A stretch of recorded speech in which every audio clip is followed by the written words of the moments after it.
Recording.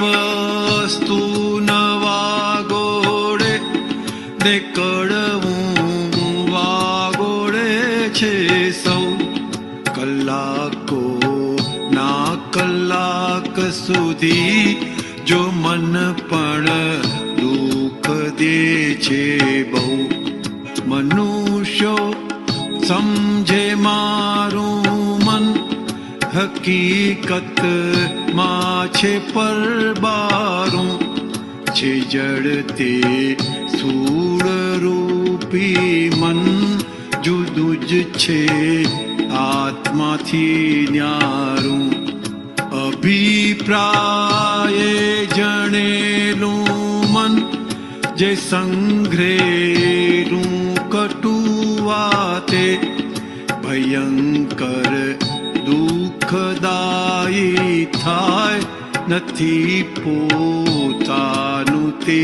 માટે જો પોતાનું જ હોતે મન તો કોઈ દાડો ન દુઃખ દેતે જ્યાં પરને માન્યા પોતાના અને તેથી જ વેદે છે ચડ્યું છે મન જો વંટોળે ભીતર વાયુની વિષમતા બુદ્ધિ બગડી અહમ અંધે મહી વાયુ છે અક્ષમતા પ્રકૃતિ ઉદ્ગલી જણશો પરાધીન ચાલે પર સતે હવા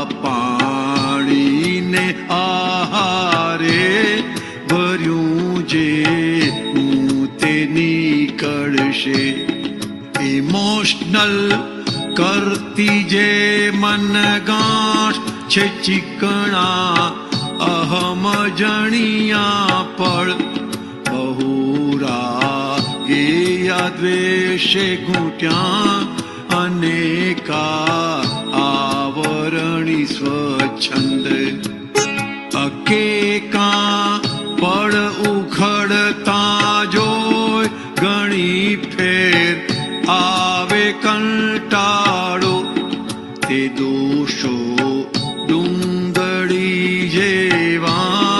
છે ઝેરી વિષય કાંટાળો મનોચિત્ત બેવું ભેગા થઈ તરંગો ને કરે ઉત્પન્ન કપોળ કલ્પિત ગગન ઘોડે અનંતા ચિત્ર ઘડતા સ્પંદ.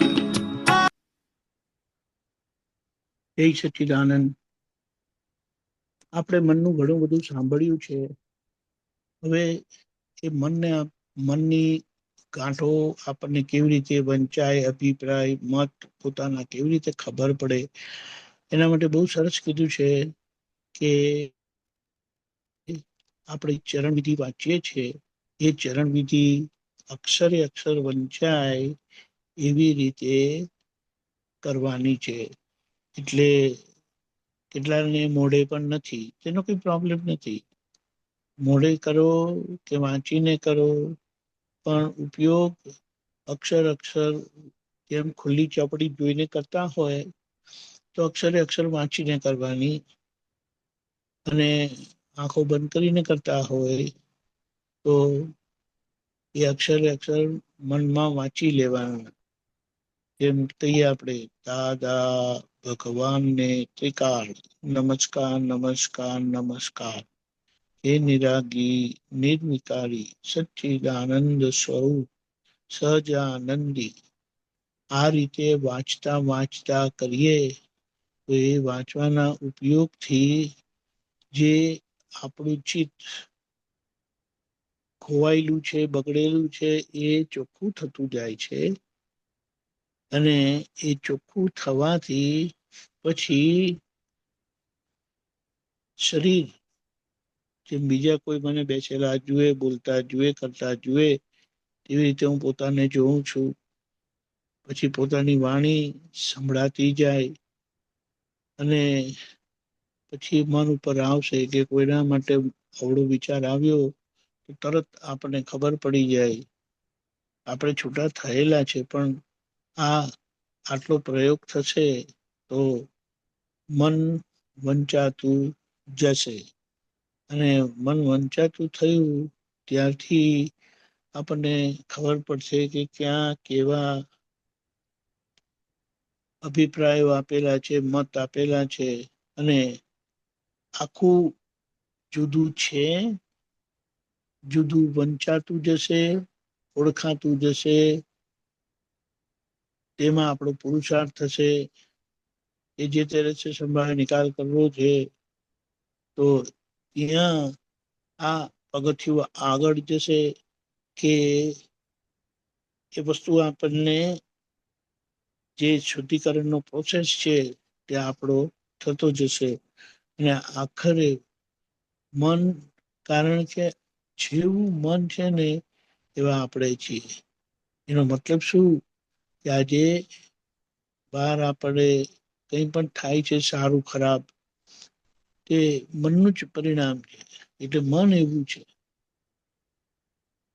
જેવા અભિપ્રાય એવી રીતે આપણે રહીએ. એટલે આ રીતે મન ઓગળતું જાય. એટલે આપણે બીજી એક વાત લઈએ કે આપણને જે જ્ઞાન મળ્યું છે, આજ્ઞા મળી છે, એ આજ્ઞા શું કરે છે? આજ્ઞામાં બે આજ્ઞા આપી. મૂળ પહેલી બે દ્રષ્ટિ આપી, વ્યવહાર અને નિશ્ચય દ્રષ્ટિ આપી. આ વ્યવહાર અને નિશ્ચય દ્રષ્ટિ ત્રીજી દ્રષ્ટિ જ નથી, એટલે ત્રીજી માન્યતા જ નથી. અને એમાં આખા બ્રહ્માંડનો, આખા જગતનો સાર આપી દીધો આપણને. એટલે નિશ્ચય સિંગ્યુલર છે, એટલે કે બધામાં આત્મા એક જ સરખો છે. પણ વ્યવહાર પણ સિંગ્યુલર છે, એ સમજવું કઠિન છે. પણ વ્યવહાર પણ સિંગ્યુલર છે એવું સમજાઈ ગયું તો ત્યાં આપણું કામ થઈ ગયું. એટલે જે દાદાએ કીધું બધે હું જ છું, આપણે બધા એક જ છીએ, એ અનુભવમાં આવે. એટલે પછી વ્યવહાર ગમે ત્યાં ગમે તેવો હોય તો એના સ્વભાવ પર આપણી દ્રષ્ટિ જાય, એના પરિણામ પર આપણી દ્રષ્ટિ ન જાય. એટલે આ રીતે આપણું મન જે નવું તૈયાર થાય છે તે બે વ્યૂ પોઈન્ટ વાળું જ થવાનું. આ આપણો નવો પ્રતિષ્ઠિત આત્મા, મહાત્માનો જે આપણને મહાવિદ્ય ક્ષેત્રમાં લઈ જશે, એનું આ પરિણામ છે આજ્ઞા પાલનનું. અને બુદ્ધિ માટે આપણે ખાલી એક વાત કરી લઈએ. બુદ્ધિ માટે કે બુદ્ધિમાં એક જ નિર્ણય, જે બને છે તે બધું વ્યવસ્થિત છે. એટલે આખો વિકલ્પ જે પરિણામ રૂપ આવતો હતો આગળના ધક્કા રૂપે, તે આખો કરેક્ટ થઈ જાય છે. છેલ્લું કરેક્શન પ્રભુના, સિમંદર સ્વામી પ્રભુના દર્શન કરીને થશે. એટલે આજ્ઞાની કિંમત, આ મન વાંચવાનું, કેમ કરીને આપણે અભિપ્રાય રહિત થઈએ, એ આખો આપણને પ્રોસેસ આપી દીધો છે. જય સચ્ચિદાનંદ. આખા દિવસના પ્રોગ્રામ